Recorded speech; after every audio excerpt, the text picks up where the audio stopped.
दरवर्षीप्रमाणे याही वर्षी आपल्याला पर्यावरणपूरक इको फ्रेंडली गणेशोत्सव कसा साजरा करता येईल याबद्दल नवनवीन चर्चा आणि उपक्रम होत असतात.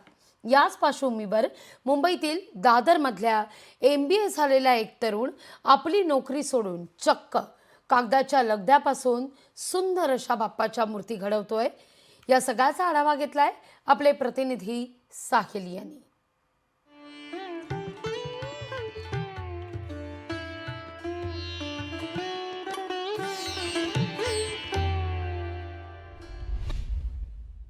नमस्कार मंडळी, मी साहिल रविखरे लोकशाही मराठीवर तुम्हा सर्वांचं मनपूर्वक स्वागत करतो.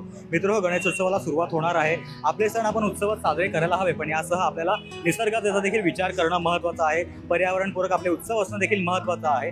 हाच विचार घेऊन दादरचा एक तरुण सज्ज आहे कागदापासून कागदी लगद्यापासून गणपतीच्या मूर्त्या तयार करण्यासाठी. आपल्यासोबत सध्या आहे पराग पारधी. पराग, तुझं लोकशाही मराठीवर खूप खूप स्वागत. धन्यवाद. सर्वात अगोदर मला तुला असं विचारायचं आहे की मी असं एक सुंदर गणपती बाप्पाची मूर्ती तू घडवली आहेस.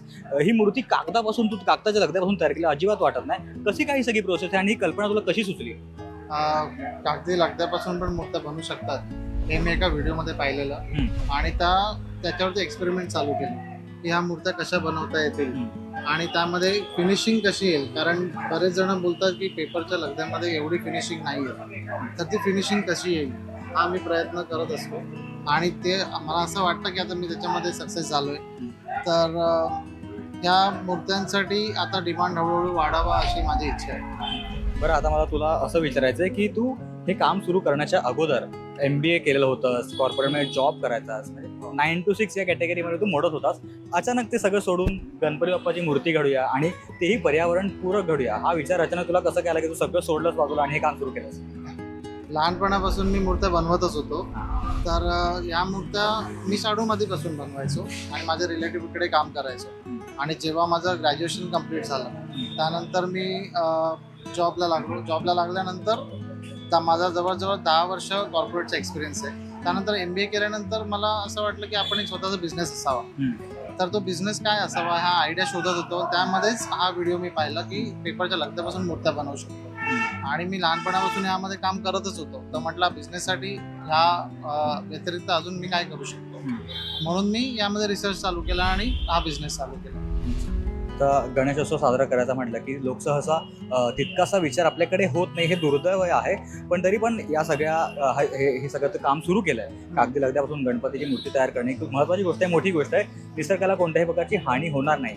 मात्र याला प्रतिसाद तुला कसा मिळतोय सध्या? काय म्हणजे किती मूर्त्या तू बनवतोस एका वर्षात आणि या वर्षासाठी किती मूर्त्या तू घडवल्यास आणि कसा प्रतिसाद आहे लोकांचा? प्रतिसाद तर खूप छान आहे.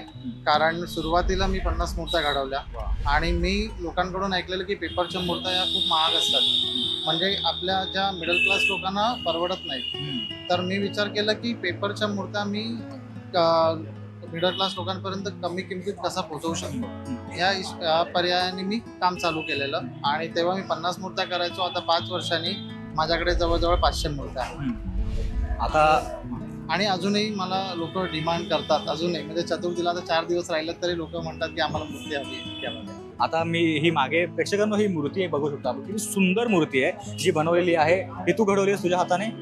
खूप सुंदर मूर्ती आहे. या मूर्तीकडे बघून अजिबात असं वाटत नाहीये की ही कागदी लगद्यापासून बनवण्यात आलेली मूर्ती आहे. या मूर्तीबद्दल मला तुला असं विचारायचं की ही मूर्ती, या बाप्पाची एवढी सुंदर मूर्ती घडवायला किती काळ लागला तुला? किती दिवस लागले ही मूर्ती घडवण्यासाठी? ही मूर्ती घडवायला जवळजवळ मला 15 दिवस लागले. बापरे. कारण शाडू माती किंवा POP मध्ये आपण म्हणतो की मूर्त्या जेव्हा साच्यामध्ये भरतात तेव्हा ते लगेच ओपन करून त्यावरती फिनिशिंग करू शकतो. पण पेपर मॅशचं असं नाही आहे. तर मूर्ती आपण जेव्हा साच्यामध्ये भरतो ती आतमध्ये सुकवावी लागते, म्हणजे 4 ते 5 दिवस आपला साचा ऑक्युपाय असतो.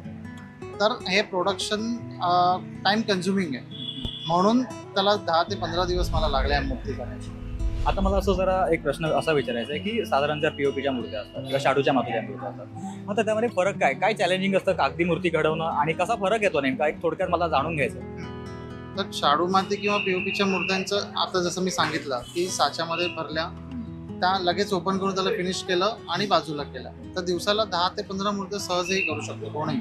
पण पेपर मॅशमध्ये असं होतं की आपण मूर्ती साच्यामध्ये भरली आणि 2-3 दिवसांनी ती ओपन होते.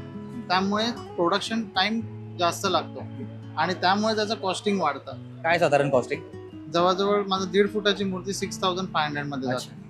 तर तीच पीओपीची मूर्ती जवळजवळ अर्ध्या किमतीत होती. कारण त्या पीओपीच्या मूर्त्या आपण दिवसाला पाहिजे तेवढा करू शकतो.